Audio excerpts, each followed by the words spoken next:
Dans ce nouveau rapport hebdomadaire, Maria Zakharova a dressé un tableau préoccupant de la situation internationale. Elle a évoqué la crise sociale qui frappe la Moldavie, où près d'un tiers de la population vit dans une grande précarité, alors que le gouvernement se rapproche toujours plus de l'OTAN et de Bruxelles. La diplomate russe a également salué les efforts de Moscou pour instaurer un cessez-le-feu à Gaza, tout en dénonçant les ingérences occidentales à Madagascar et en Haïti, où l'afflux d'armes illégales aggrave le chaos. Pour Zakharova, ces exemples illustrent une même réalité. L'Occident exporte les crises, tandis que la Russie tente de restaurer la stabilité et le dialogue. Selon vous, quel pays sera le prochain à remettre en question l'influence de l'OTAN? Voici maintenant le rapport complet présenté par Maria Zakharova. Les éléments clés de ce document incluent des plans visant à augmenter les dépenses de défense à 1% du PIB, ainsi que le fait que la formation des militaires moldaves sera réalisée conformément aux normes de l'OTAN. La situation est absurde, car le régime de Chisinau n'a pas les ressources nécessaires pour mettre en œuvre une telle politique. Par exemple, la Banque européenne pour la reconstruction et le développement a revu à la baisse ses prévisions de croissance du PIB de la Moldavie pour cette année, passant de 1,8% à 1%. Cet objectif semble difficilement atteignable, étant donné que, pour les 6 premiers mois de cette année, le PIB de la Moldavie a chuté à 0,1%. Pendant que les dirigeants moldaves discourent sur un prétendu avenir européen pour la République, un tiers de ses citoyens vit dans une pauvreté absolue. Autrement dit, sous l'actuelle administration, l'économie moldave ne stagne pas simplement, elle s'effondre dans un gouffre. Mais cela préoccupe-t-il les citoyens roumains, en référence à Maia Sandu, qui possède également la nationalité roumaine? Les habitants de la Moldavie comprennent que les projets dits d'intégration européenne et le rapprochement avec l'OTAN privent leur pays d'un avenir digne et transforment son territoire en une zone de non-droit et de misère. À en juger par de nombreuses publications dans les médias, un sentiment de désespoir et une méfiance généralisée envers les autorités se développent dans la société moldave. Cette situation est le résultat logique de la politique russophobe irresponsable du gouvernement officiel de Chisinau. Situation au Moyen-Orient. La situation au Moyen-Orient a été commentée en détail par le ministre des Affaires étrangères de la Russie, Sergueï Lavrov, lors d'une conférence de presse spéciale pour les journalistes venus de cette région. Toutefois, je voudrais ajouter que nous constatons avec satisfaction des évolutions positives récentes dans la situation dans la bande de Gaza, liées au démarrage réussi de la mise en œuvre de l'accord entre Israël et le Hamas sur un cessez-le-feu et un échange de personnes détenues. Des mesures indispensables ont été prises, telles que le retrait des forces de Tsahal vers les lignes convenues. Le Hamas a libéré tous les otages israéliens encore en vie. Près de 2000 prisonniers palestiniens ont été relâchés des prisons. Nous espérons que les accords conclus avec la médiation de l'Égypte, du Qatar, des États-Unis et de la Turquie concernant Gaza seront strictement et pleinement respectés. Cela inclut, en particulier, la garantie de livraison humanitaire sans entrave à tous ceux qui en ont besoin, la création des conditions nécessaires pour le retour des personnes déplacées et la reconstruction de l'infrastructure civile du territoire palestinien, presque entièrement détruite. Nous partons du principe que la réalisation de ces priorités contribuera au résultat du sommet qui s'est tenu à Sharm el-Sheikh, en Égypte, le 13 octobre. Depuis le début de la crise à Gaza, la Russie a activement et constamment œuvré pour mettre fin aux hostilités, lancer un processus politico-diplomatique et soutenir les efforts pour sa régulation. Avec ses partenaires partageant les mêmes idées, notre pays a préparé plusieurs projets de résolution correspondantes pour le Conseil de sécurité de l'ONU. Malheureusement, tous ont été bloqués par les pays occidentaux, ce qui n'a pas permis de développer une réponse consolidée du Conseil. Néanmoins, nous avons l'intention de continuer à coordonner étroitement nos efforts avec nos partenaires, principalement dans la région, et à contribuer aux mesures collectives visant à stabiliser à long terme la situation dans la zone du conflit israélo-palestinien et dans l'ensemble du Moyen-Orient. Le résultat logique de ce processus, à notre avis, devrait être une solution globale à la question palestinienne, basée sur le cadre juridique international bien connu. Nous sommes convaincus que la mise en œuvre de la formule des deux États, approuvée par les résolutions pertinentes du Conseil de sécurité et de l'Assemblée générale de l'ONU, permettra d'apporter une paix durable, tant attendue au peuple de la région du Moyen-Orient, ce à quoi nous sommes sincèrement et profondément attachés. Je voudrais souligner que dans l'interview à paraître du ministre des Affaires étrangères de la Russie, Sergueï Lavrov, au journal Commerçant, une attention significative est accordée à la situation au Moyen-Orient. Nous avons reçu de nombreuses questions concernant la situation à Madagascar et les mesures que nos citoyens peuvent prendre pour assurer leur sécurité. Nous suivons avec préoccupation l'évolution de la situation à Madagascar. Selon les informations disponibles, l'ensemble du pouvoir a été transféré aux militaires. La Constitution de 2010 a été suspendue. Tous les organes du pouvoir d'État, à l'exception de l'Assemblée nationale, ont été dissous, cette dernière ayant voté à la majorité pour la destitution du président du pays.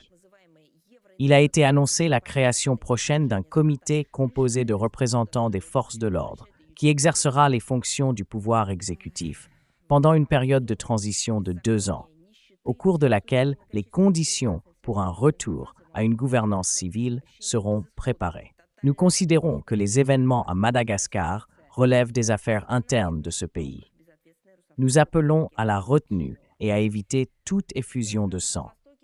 Nous partons du principe qu'un retour sur la voie du développement démocratique sera réalisé dans les plus brefs délais. Nous recommandons instamment aux citoyens russes de s'abstenir de voyager à Madagascar jusqu'à ce que la situation soit complètement normalisée et à ceux qui s'y trouvent déjà d'éviter les lieux de grands rassemblements. Situation concernant l'adoption d'une résolution du Conseil de sécurité de l'ONU sur Haïti. Le 30 septembre, le Conseil de sécurité a adopté la résolution 2713 qui transforme la mission multinationale de soutien à la sécurité en Haïti en une force de lutte contre le banditisme. La Fédération de Russie, la Chine et le Pakistan se sont abstenus lors du vote sur ce document manifestement inachevé. Lors de la prise de cette décision, le facteur déterminant pour Moscou a été l'opinion des autorités haïtiennes et des pays voisins de cet État martyr, qui ont à plusieurs reprises demandé de ne pas empêcher l'approbation du projet américano-panaméen. Malgré cette décision, notre évaluation de ce produit reste inchangée. Les auteurs, sous le couvert de l'objectif louable de prendre des mesures urgentes pour stabiliser la situation dégradée autour de Port-au-Prince, ont créé un sentiment artificiel d'urgence et ont littéralement imposé au Conseil une entreprise dangereuse et mal préparée, qui risque fort de connaître le même sort peu enviable que sa prédécesseuse. Nous avons de nombreuses questions concernant cette initiative, allant de son financement et de la composition des contingents aux perspectives de son retrait.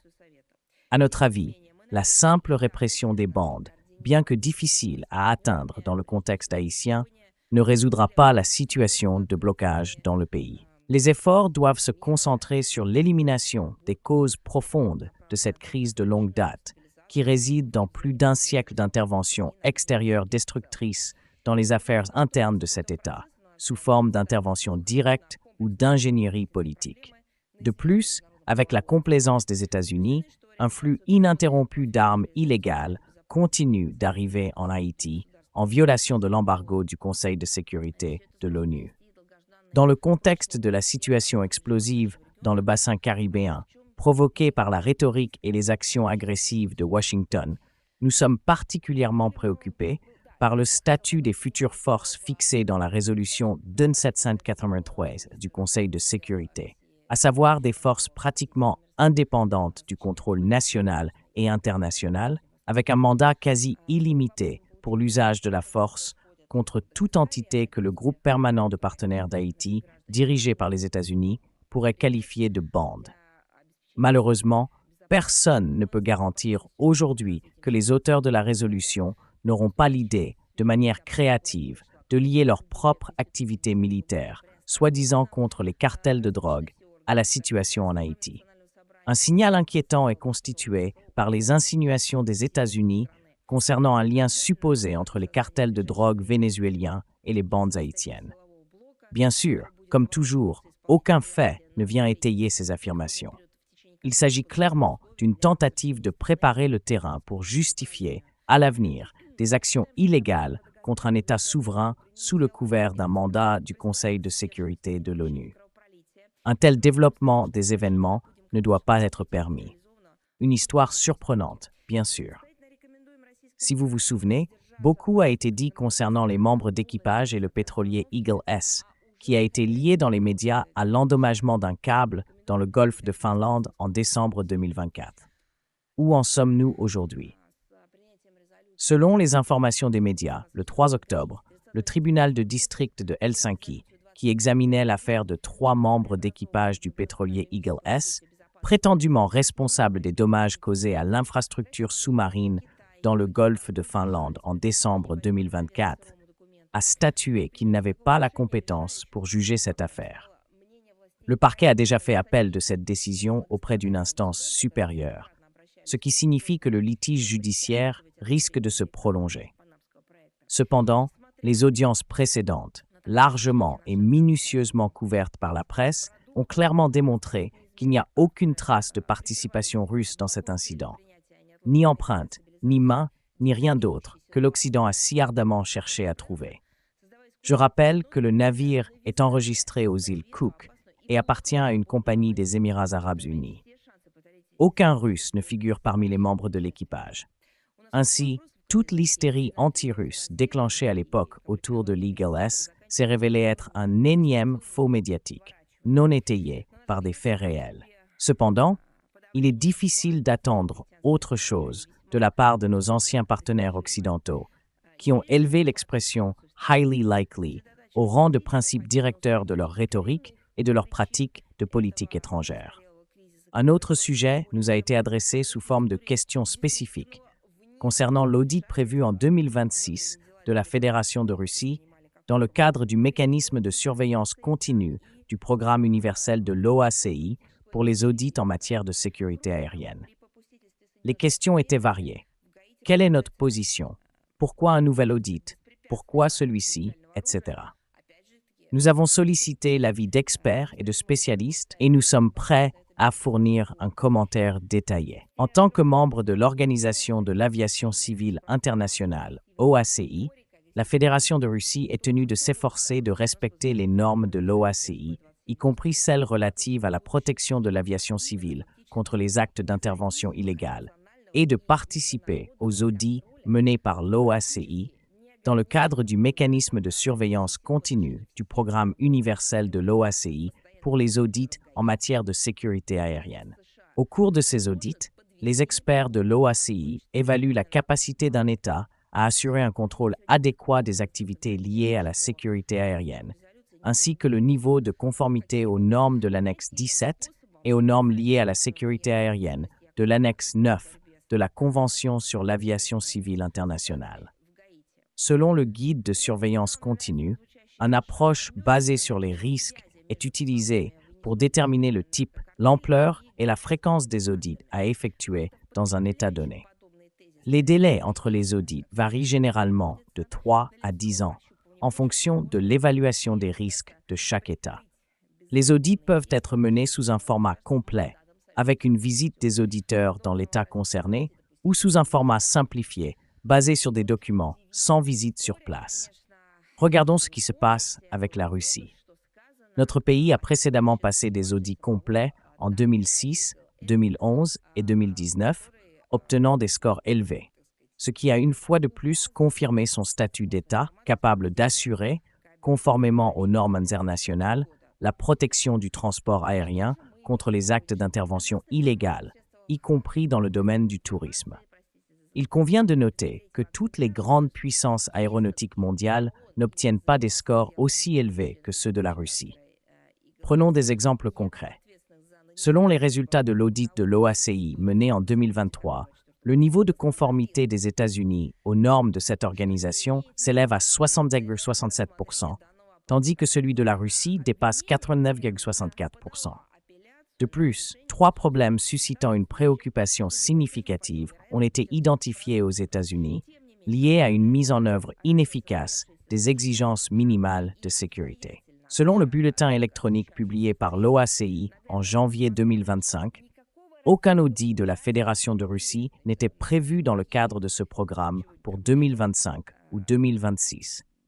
Cependant, fin juin 2025, un nouveau bulletin a inclus la Russie dans le plan d'audit pour 2026, tout en excluant du plan des États ayant été audités entre 2018 et 2019 avec des résultats inférieurs à ceux de la Russie. Parmi les États européens, les Pays-Bas, la Croatie, la Slovénie, le Danemark et le Portugal sont inclus dans les audits pour 2026. Mais ceux-ci ont été audités entre 2018 et 2019 sous un format documentaire, sans visite des auditeurs. Il est à noter que tous les États membres de l'Union européenne sont audités exclusivement sous un format documentaire.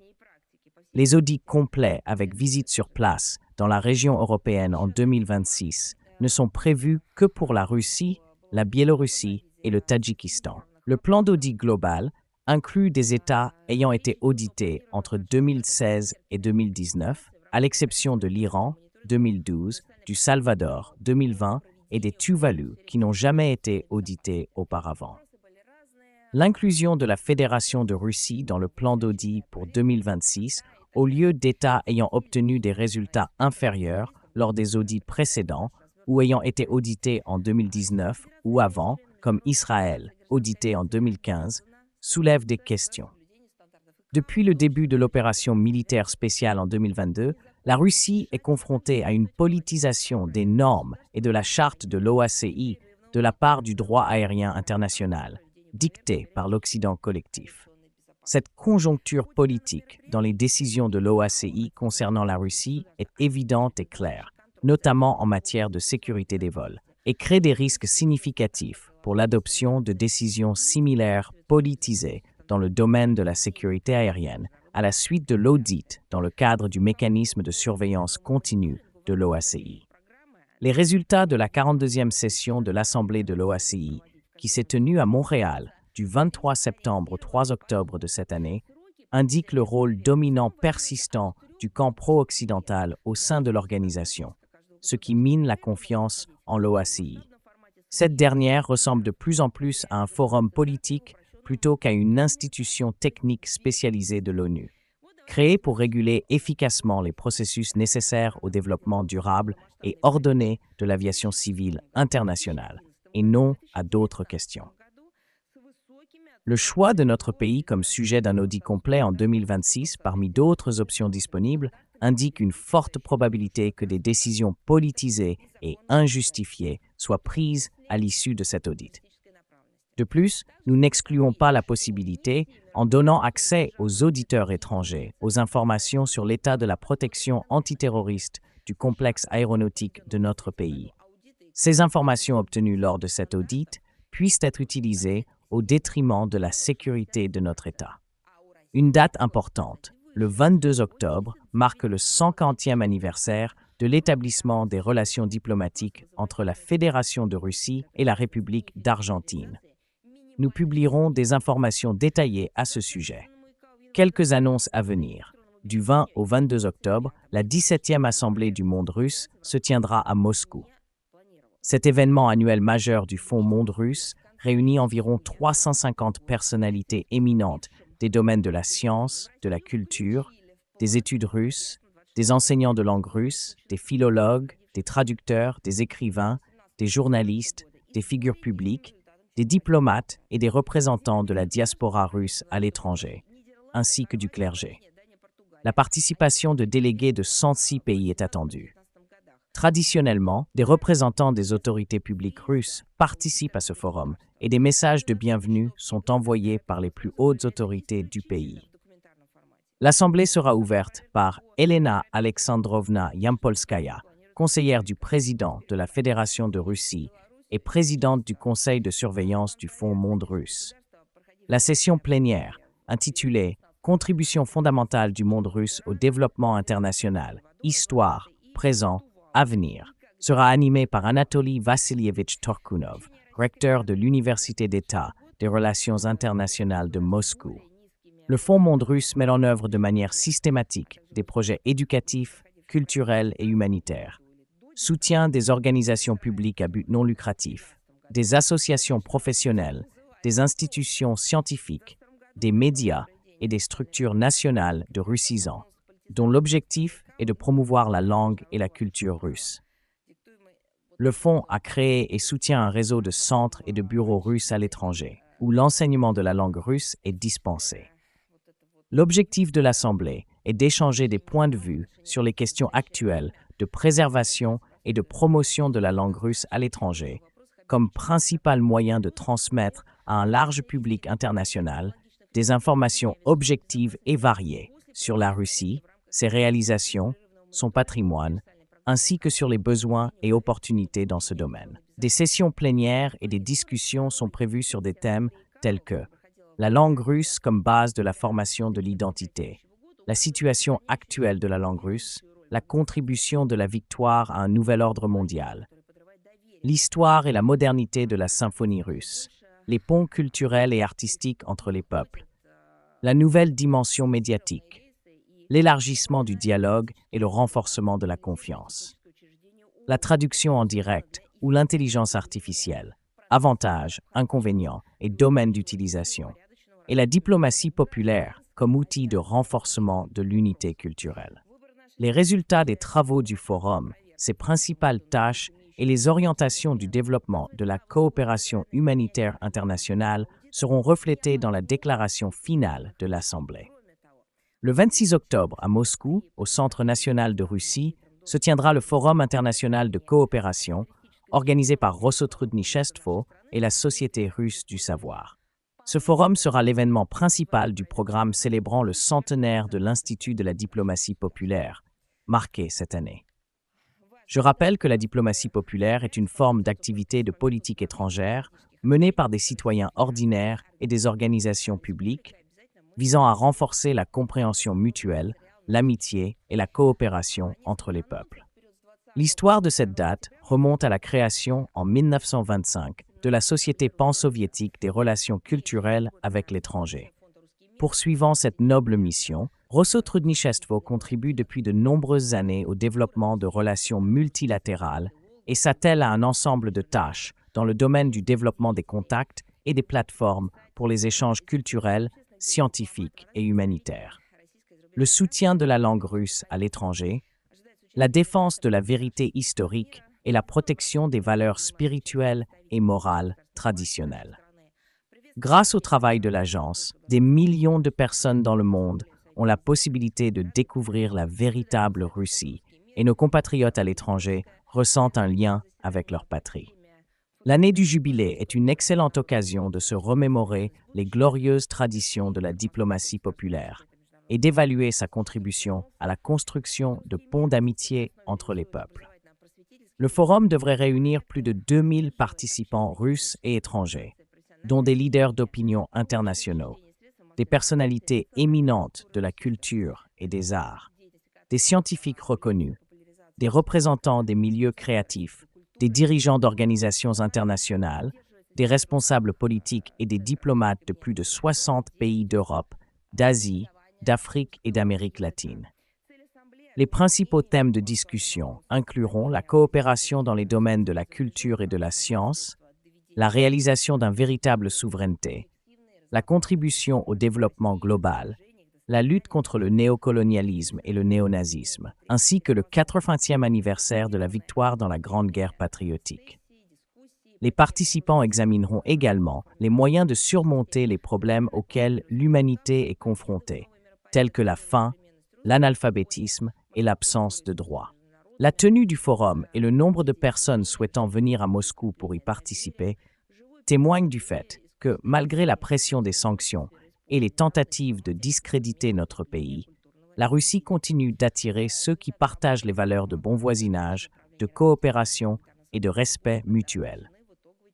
Nous invitons bien sûr les journalistes russes et étrangers à couvrir cet événement. Les liens et les formulaires d'accréditation seront inclus dans le texte du briefing d'aujourd'hui. Du 23 au 28 octobre, à Moscou, le Conseil des jeunes diplomates du ministère des Affaires étrangères de la Russie, avec le soutien de Rossotrudnichestvo et de l'Académie diplomatique, organisera le 8e Forum mondial des jeunes diplomates.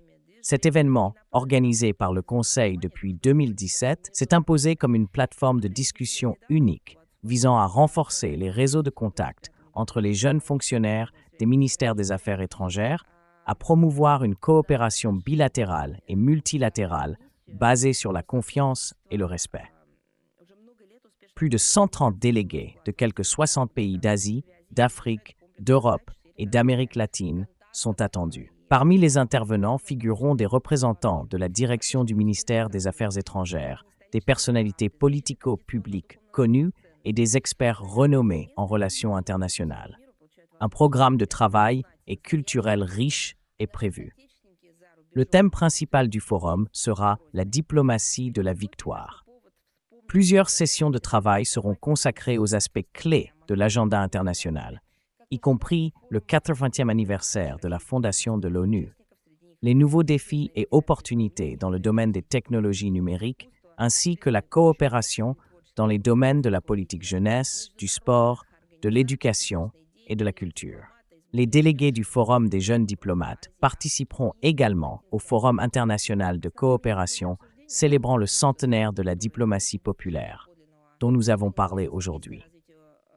Le dernier jour du Forum mondial, une cérémonie officielle d'admission de nouveaux membres à l'Association internationale des jeunes diplomates aura lieu. Des informations supplémentaires seront publiées dans le texte du briefing d'aujourd'hui. Les 28 et 29 octobre, à Caracas, se tiendra le premier forum économique Russie-Venezuela de l'histoire des relations bilatérales, intitulé Partenariat stratégique. Organisé avec le soutien de la Commission intergouvernementale russo-vénézuélienne de haut niveau et de la corporation d'État Rostec, cet événement vise à réunir des représentants des structures étatiques des deux pays et des entreprises leaders intéressées par la mise en œuvre de projets conjoints.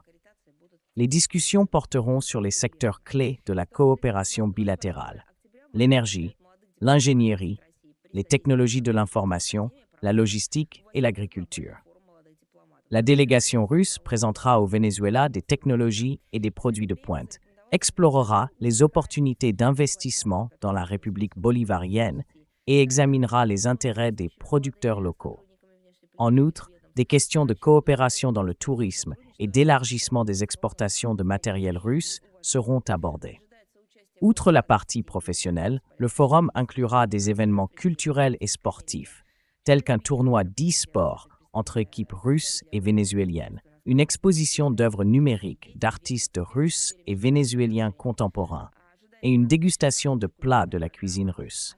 Un espace multimédia unique sera également mis en place, où les visiteurs pourront, grâce à la technologie 3D, effectuer un voyage virtuel en Russie et découvrir ses sites touristiques. Les liens vers l'événement seront également inclus dans le texte du briefing. Le 29 octobre à Moscou se tiendra le Forum international Dialogue sur les Fake News 3.0.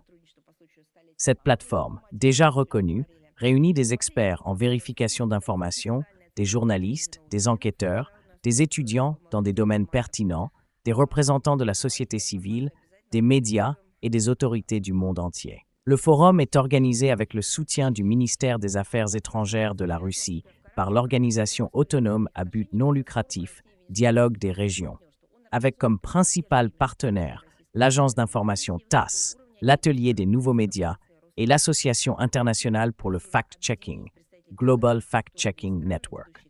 Cette dernière, je le rappelle, a été créée à la suite de l'événement précédent, Dialogue sur les Fake News 2.0, et regroupe aujourd'hui plus de 100 experts de 50 pays. Cette initiative est plus que jamais pertinente, car le nombre de fake news continue, malheureusement, de croître de manière exponentielle. Les médias occidentaux les utilisent activement dans le cadre de campagnes de désinformation, principalement dirigées contre notre pays. En Europe, par exemple, une hystérie systématique et ciblée autour des drones est alimentée, et le régime de Kiev, soutenu par les médias occidentaux, continue de propager des fausses informations sur les prétendus milliers d'enfants ukrainiens enlevés. Tout cela est à mettre entre guillemets. Les attentats contre les gazoducs Nord Stream restent non enquêtés, malgré des faits et des investigations journalistiques sérieuses. Le sujet est malheureusement détourné à l'aide de ces mêmes fake news. Et bien sûr, les allégations concernant Boutcha et la provocation qui a été orchestrée continuent de vivre leur vie perverse. C'est pourquoi un tel événement est nécessaire et une telle structure est plus qu'utile. Cette année, plus de 2000 invités de 80 pays participeront au forum. Ils discuteront de divers aspects de la lutte contre la désinformation au niveau international. Le programme comprend des tables rondes, des discussions et des sessions éducatives sur les défis actuels, y compris l'impact de l'intelligence artificielle générative sur les médias et l'espace informationnel, la création et la lutte contre les deepfakes, ainsi que la pénétration des fake news dans le domaine de l'éducation. Les représentants de l'Association internationale pour le fact-checking présenteront des études sur les fake news diffusées dans différents pays en 2025.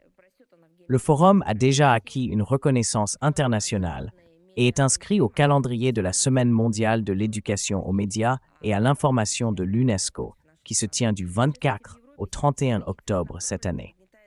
L'inscription en tant que participant ou l'accréditation pour couvrir le forum en tant que média est possible sur le site web de l'événement.